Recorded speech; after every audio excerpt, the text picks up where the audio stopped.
आज सुबह मैंने अखबार जब पढ़े, मैंने देखा कि कल पार्लियामेंट की डिफेंस कमेटी की मीटिंग हुई थी। ये डिफेंस कमेटी हर मिनिस्ट्री के साथ एक डिफेंस पार्लियामेंट की कमेटी होती है, एमपीज उनके मेंबर होते हैं, रूलिंग पार्टी का आदमी उनका चेयरमैन होता है। ये चला आता है। जब मैं 2 बार पार्लियामेंट में रहा हूँ। पहली बार मेरी डिफेंस कमेटी के चेयरमैन श्रीमती इंदिरा गांधी जी से, वो डिफेंस मिनिस्टर भी थे, और वो हमें जब भी हम कोई बात उठाते थे सबको बात करने देते थे और सुनते थे। और यही था जो पिछली बार में था। उस टाइम जनरल खंडूरी साहब थे हमारे चेयरमैन कमेटी के, और कभी नहीं हमने रोका। जो हम दिल की बात करना चाहते थे हम करते थे वहाँ। ये जो कल हुआ है, ये तो एक परंपरा जो पार्लियामेंट की है उसको बिल्कुल ख़त्म करने की आप बात कर रहे हो। देखो, पार्लियामेंट बनाता है पॉलिसी, और पॉलिसीज़ हैं जो बड़ी बातें हैं। इस कमेटी में आपके चीफ ऑफ डिफेंस स्टाफ थे, आपके चीफ थे जो यहाँ हैं, कुछ तो चीफ हमारे शायद बाहर गए हुए हैं, पर जो भी चीफ थे, नहीं तो उनके वाइस चीफ थे, सीनियर PSO थे हमारे डिफेंस आर्मी के और आर्मी हेडक्वार्टर्स वगैरह के। ये एक बहुत बड़े पैमाने की एक डिस्कशन चलनी थी। किस बात पे चलती है? जो राहुल जी ने कोशिश की उठाने की। क्या था वो? कि जो चाइना का भी पॉलिसी है, उनकी क्या पॉलिसी है, पाकिस्तान की क्या पॉलिसी है, जो हमारे जवान आज लद्दाख की ठंडी पहाड़ियों में बैठे हैं, उनका खाना क्या है, उनके कपड़े कैसे हैं, उनका सहने की जो बातें हैं, हथियार जो हैं, हथियार हमारे और एमिनेशन वगैरह, जो डिफेंस को जो पॉलिसी बनाती है पार्लियामेंट, उसके बारे में बात की। यहाँ बात कर रहे थे कि बटन क्या होंगे, बैजेस ऑफ रैंक क्या होंगे, वर्दियाँ क्या होंगी, ये क्या माहौल बना रखा है इसका?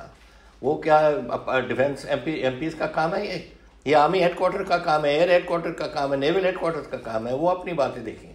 और एक MP और है, पता नहीं उसको कभी NCC में रहा होगा या नहीं हो रहा होगा, ये भी नहीं मुझे मालूम। और वो कहता है कि तीनों सर्विसेज की वर्दी एक ही बना दो। कभी ऐसे लोग जो आते हैं इस कमेटी में, थोड़ा सा तो पढ़ के आए। उनको होना चाहिए कि क्या हमारी इथॉस है फौज की, एयरफोर्स की, नेवी की, क्या हमारा इतिहास है, क्या हमारी फौजें कहाँ लड़े हैं। थोड़ा हिस्ट्री तो समझो कि कहाँ ये देखो पिक्चर, ये देखें, ये सब सिंगापुर जापान की लड़ाई है। और ये जो बातें हैं, आते हैं और समझते हैं कि हम जो मर्जी वहाँ कह के चले जाएं। मुल्क का सोचो, हमारी फौजों का सोचो, हमारी डिफेंस सर्विसेज का सोचो। वो बेचारे वहाँ लड़ रहे हैं, वहाँ बैठे हैं। कोई दिन निकलता है जब कोई हमारा जवान शहीद नहीं होता कश्मीर की पहाड़ी में। उनके बारे में सोचो। उनका नहीं सोचना आपने। आप सोचते हैं कि वर्दी बंद कर दो।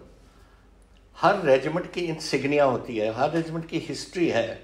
ये मेरी रेजिमेंट देखो, मेरी 1846 की बनी हुई रेजिमेंट है। 22 हमने बैटल ऑनर्स हमने लिए हुए हैं उसके।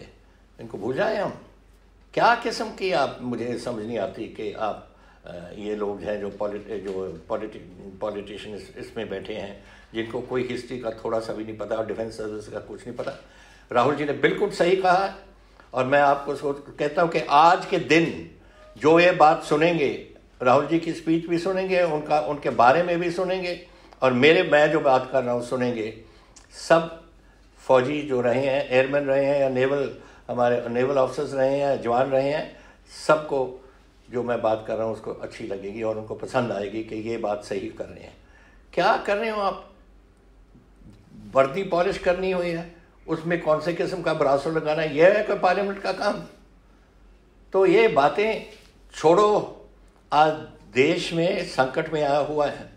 आज चीन की हमारे पे निगाह है, पाकिस्तान की हमारे पे निगाह है। दोनों दोस्त बने हुए हैं इस टाइम।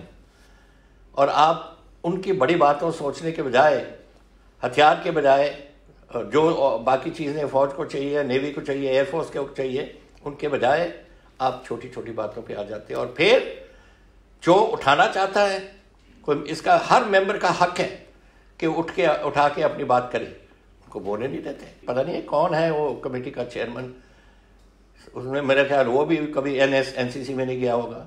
ऐसे लोग हैं जो बैठा देते हैं वहाँ और समझते हो कि हमारी हिंदुस्तान की सुरक्षा ये करेंगे। मुझे शर्म आती है कहते हुए कि यहाँ तक हमारी पार्लियामेंट की डिफेंस कमेटीज पहुँच गई हैं। भगवान के लिए देश का सोचो और हमारी फौजों का सोचो, यही मैं कुछ कह सकता हूँ, और नहीं मैं कुछ कह सकता। लेकिन ये बातें नहीं होनी चाहिए उस लेवल पे।